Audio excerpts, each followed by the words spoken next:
నమస్తే, welcome to our channel. నేను మీ ప్రియాంకరం. అనంతపురం పంట పండింది అనుకోవచ్చా? నిన్న లోకేష్ గారు శంకుస్థాపనలో చూస్తుంటే అదే అనిపిస్తుంది. కానీ ఇక్కడ మరో ట్విస్ట్ ఉంది. ఏంటి అంటే నారా లోకేష్ గారు ఒక ప్రతిపాదన తీసుకొచ్చారు. అదేంటి అంటే ఏ ఫ్యాక్టరీ వచ్చినా కానీ అందులో 70% ఉద్యోగాలు ఏవైతే ఉంటాయో అవన్నీ కూడా లోకల్ వాళ్ళకే ఇవ్వాలి అని చెప్పేసి ఒక ప్రతిపాదన. మరి దీనికి అందరూ ఒప్పుకుంటారా లేదా, ఇది సాధ్యమైనదేనా కాదా అనే డౌట్ కూడా వస్తుంది. మరి దీని మీద డిస్కస్ చేద్దాం. మనతో పాటు సీనియర్ జర్నలిస్ట్ సిఎస్ రావు గారు ఉన్నారు, ఆయన అడుగుదాం. నమస్కారం సార్. నమస్తే సార్, అంటే ఒక విధంగా చెప్పాలి అంటే నిన్న జరుగుతున్న శంకుస్థాపనలు వస్తున్న ఫ్యాక్టరీని చూస్తుంటే అనంతపురం పంట పండింది అని చెప్పేసి అనుకోవచ్చు. బట్ ఇంకొకటి ఏంటి అంటే 70% లోకల్ వాళ్ళకి జాబ్ అనేది ఇవ్వాలి అని చెప్పేసి నారా లోకేష్ గారు చెప్తున్నారు. బట్ ఇది సాధ్యమేనా, ఇది ఒప్పుకోవడానికి కంపెనీస్ సిద్ధంగా ఉన్నాయి అనేది కూడా ఒక డౌట్. మీ అభిప్రాయం ఏంటి? ఇప్పుడు అనంతపురం పంట కాదు, మొత్తం రాయలసీమ పంట పండింది అనుకోవాలి. 2024 నుంచి కూటమి ప్రభుత్వం తీసుకున్నటువంటి నిర్ణయాలు కనుక చూస్తే కనుక రాయలసీమ పంట పండింది అని చెప్పేసి అనుకోవాలి. ఒకవైపు 1,00,000 కోట్లతోటి హార్టికల్చర్ హబ్ అంటున్నారు చంద్రబాబు నాయుడు గారు. దానికి రూట్ మ్యాప్ కూడా తయారు చేశారు. వరల్డ్ బ్యాంక్ నుంచి ఎంత తీసుకురావాలి, అలాగే పీపీపీ మోడల్లో ఎంత ఫండ్ తీసుకురావాలి, వీటన్నిటి కూడా చేస్తూ ఉన్నారు.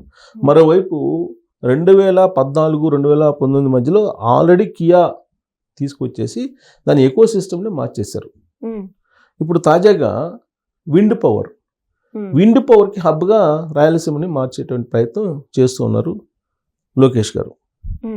ఇప్పటికే జెట్ ఫైటర్ కేంద్రంగా ఉంది రాయలసీమ, కియా కేంద్రంగా ఉంది. ఇప్పుడు విండ్ పవర్కి కేంద్రంగా కనిపిస్తుంది. అంటే అన్ని రకాల ఇండస్ట్రీస్ అక్కడ కనిపిస్తున్నాయి. డ్రోన్ హబ్ అక్కడే, ఇవన్నీ కనిపిస్తున్నాయి. ఇప్పుడు అక్కడ ఉద్యోగాలు కూడా ఎక్కువ వస్తాయి.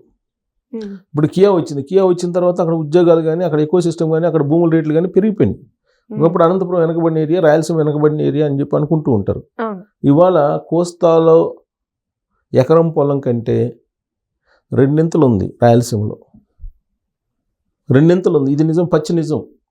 కోస్తా లీడర్లు ఎవరు కూడా మా కోస్తా ఆంధ్రాలో భూముల రేట్లు పెరగట్లేదు, మాకేం ప్రాజెక్టులు రావట్లేదు అని చెప్పి అడగట్లేదు ఎవరు. ఒక అమరావతి రాజధాని ఇదే చూపిస్తున్నారు తప్పితే మిగతా జిల్లాలు ప్రకాశం, నెల్లూరు, గుంటూరు జిల్లా, వెస్టర్న్ పార్ట్, వీటన్నిటినేమి అక్కడ భూముల రేట్లు ఏమి లేవు. అదే రాయలసీమలో మీరు ఏ మారుమూల గ్రామానికి వెళ్ళినా కానీ మీకు ఎకరం 20 లక్షల నుంచి 30 లక్షలు, 40 లక్షలు, కోటి రూపాయలు మెయిన్ రోడ్లు అయితే 1-2 కోట్ల రూపాయలు కూడా ఉంది. దీనికి కారణం ఏంది? ఇండస్ట్రీస్ వస్తున్నాయి, అలాగే గ్రీన్ ఎనర్జీ ప్రాజెక్ట్స్ వస్తున్నాయి.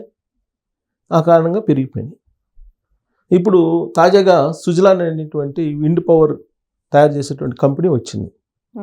ఇది అనంతపురంలో 1325 మెగావాట్ల సామర్థ్యం ఉన్నటువంటి ప్లాంట్ని పెట్టబోతుంది. విండ్ పవర్ తయారు చేయడానికి 10,000 కోట్ల రూపాయలు సుమారుగా పెట్టుబడి పెట్టడానికి నిర్ణయించింది. దీని ద్వారా ఉద్యోగాలు ప్రత్యక్షంగా ఒక 1,200 డైరెక్ట్ ప్రత్యక్షంగా వచ్చే అవకాశం ఉంది. పరోక్షంగా వస్తాయి, కొన్ని వస్తాయి. ప్రత్యక్షంగా కొన్ని వస్తాయి, పరోక్షంగా కొన్ని వస్తాయి. ప్రత్యక్షంగా కానీ పరోక్షంగా కానీ దాదాపుగా 2,000 ఉద్యోగాల పైన వచ్చే అవకాశం ఉంది. ఒక్క సుజలాన్ కంపెనీ కారణంగా, ఈ ఒక్క ప్రాజెక్ట్ కారణంగానే. ఇలా అనేకమైన ప్రాజెక్టులు అక్కడ వస్తూ ఉన్నాయి. ఆ కారణంగా ఉద్యోగాల కల్పన బాగా జరుగుతోంది. అయితే ఈ ఉద్యోగాలన్నీ మనకే వస్తాయా? మనం ల్యాండ్ ఇస్తున్నాం, వాటర్ ఇస్తున్నాం, మరి మనకే వస్తాయా అని చెప్పి చాలామంది అనుకుంటున్నారు. అందుకే లోకేష్ గారు ఏం చెప్పారంటే 70% ఉద్యోగాలు ఈ విండ్ పవర్ కంపెనీలో, సుజలాన్ కంపెనీలో లోకల్ పీపుల్కే వచ్చేలాగా నిర్ణయం తీసుకుంటాము అని చెప్పారు. లోకల్ పీపుల్కే వచ్చేలాగా. దీంట్లో మళ్ళా 25% మహిళలకి ఉండేలాగా మేము జాగ్రత్తలు తీసుకుంటాము అని చెప్పారు. నిజంగా ఇది అమలైతే కనుక అద్భుతం. ఎందుకనంటే ఈ మాట నేను ఎందుకు అంటున్నానంటే ప్రైవేట్ సెక్టర్లో రిజర్వేషన్లు, లోకల్ పీపుల్కే ఉద్యోగాలు అనేవి ఉద్యమ సమయం నుంచి కేసీఆర్ గారు వినిపించారు. సీన్ కట్ చేస్తే తెలంగాణ రాష్ట్రం వచ్చిన తర్వాత కేసీఆర్ గారు ఏదైతే చెప్పారో అది 1% కూడా అమలు కాల. ప్రైవేట్ సంస్థల్లో రిజర్వేషన్లు అనేదానికి ప్రైవేట్ సంస్థలు ఒప్పుకుంటాయా? మీరు రిజర్వేషన్లు అమలు చేస్తేనే మీరు పెట్టుబడులు పెట్టండి అంటే ప్రైవేట్ సంస్థలు వస్తాయా? రావు, ఇంపాసిబుల్. సో కాబట్టి అది ఎవరు నెరవేర్చలేరు.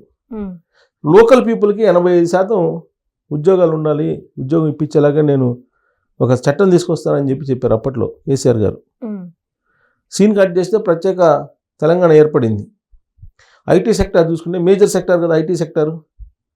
ఐటీ సెక్టార్ చూసుకుంటే దాదాపు 13 లక్షల మంది ఉద్యోగస్తులు ఉన్నారు ఇక్కడ. ఈ 13 లక్షల్లో 15% కూడా తెలంగాణ వాళ్ళు లేరని చెప్పి తెలుస్తుంది.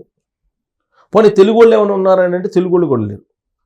60 to 70% ఇతర రాష్ట్రాల వాళ్ళు, ఇతర భాషల వాళ్ళు ఉన్నారు హైదరాబాద్లో ఐటీ సెక్టార్లో ఉద్యోగులుగా. మరి లోకల్ పీపుల్కి ఉద్యోగాలు ఇవ్వగలిగారా? ఇవ్వలా.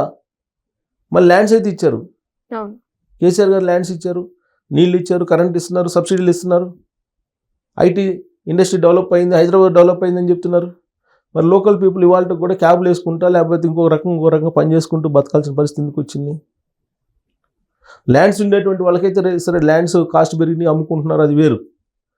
మరి ల్యాండ్స్ లేనటువంటి వాళ్ళ పరిస్థితి ఏంటి?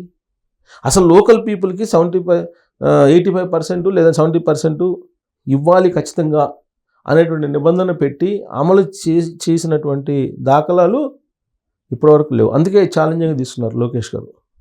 ఖచ్చితంగా ఈ విండ్ ఎనర్జీ ప్రాజెక్ట్స్లో లోకల్ పీపుల్కి 70% ఉండేలాగా ఆయన కాన్సన్ట్రేషన్ చేస్తాను, 70% లోకల్ పీపుల్కి ఇచ్చేటువంటి ప్రయత్నం చేస్తాను అని చెప్పేసి అన్నారు.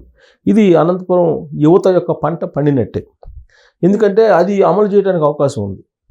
విండ్ పవర్లో సుజలాన్ కంపెనీలో విండ్ పవర్లో అమలు చేయడానికి అవకాశం ఉంది 70% లోకల్ పీపుల్ తోటి. కానీ ఏంటంటే పెద్ద శాలరీస్ విపరీతంగా ఉండవు, ప్లస్ లోకల్గా ఉండేటువంటి స్కిల్ సరిపోతుంది కాబట్టి ఇంప్లిమెంట్ చేయడానికి అవకాశం ఉంది.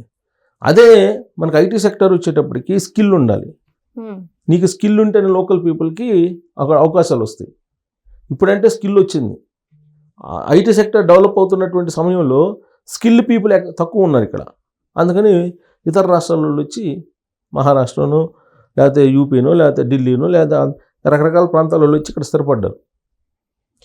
సో ఆల్రెడీ జాబ్స్ అయిపోయినాయి, ఇంకా లోకల్ పీపుల్కి ఏమొస్తాయి? రావు. సో కాబట్టి ఇది అంత స్కిల్ అవసరంలా, దీనికి తగినటువంటి స్కిల్ ఉండేటువంటి పీపుల్ అక్కడ ఉంటారు.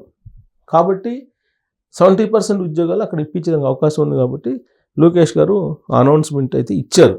కాకపోతే మిగతా వాటిల్లో కూడా 70% ఇంప్లిమెంట్ చేయగలరంటే గ్రీన్ ఎనర్జీలో చేయగలరు, మ్యానుఫ్యాక్చర్ సెక్టర్లో కూడా చేయగలరు. ఒక ఐటీ సెక్టర్లో మాత్రం చేసేదానికి అవకాశం లేదు. దానికి స్కిల్ ఆడిట్ అనేది పెట్టారు లోకేష్ గారు. స్కిల్ ఆడిట్ పెట్టి ఆ స్కిల్ సెంటర్స్ కూడా పెట్టారు. స్కిల్ డెవలప్ చేసేసి వాళ్ళని కూడా ఐటీ సెక్టర్కి పంపించే ప్రయత్నం చేస్తున్నారు. ప్రపంచంతో పోటీ పడేలాగా యువతను తయారు చేయటం అనేది ఆయన కాన్సెప్ట్. అందుకే విద్యా వ్యవస్థను కూడా మార్చేస్తున్నారు.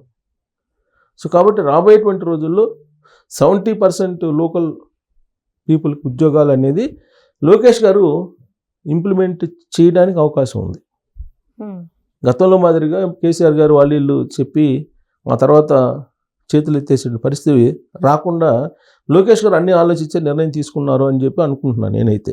ఎందుకంటే ఇవి స్కిల్కి కొంచెం దగ్గరగా ఉన్నాయి. ఆ స్కిల్ పీపుల్ ఎలాగో లోకల్గా ఉంటారు కాబట్టి వాళ్ళకే ఆ ఉద్యోగాలు వచ్చే అవకాశం ఉంది. అనంతపురం కాదు, మొత్తం రాయలసీమ పంట పండింది అని చెప్పుకోవచ్చు. అన్ని కోణాలు, ఏ కోణం నుంచి తీసుకున్నా 2024 నుంచి జరుగుతున్నటువంటి నిర్ణయాలు ఏదైతే ఉన్నాయో లేదా వస్తున్నటువంటి ప్రాజెక్టులు ఏవైతే ఉన్నాయో, విధానపరమైన నిర్ణయాలు ఏవైతే ఉన్నాయో వాటిని గమనిస్తే కనుక రాయలసీమ పంట పండింది.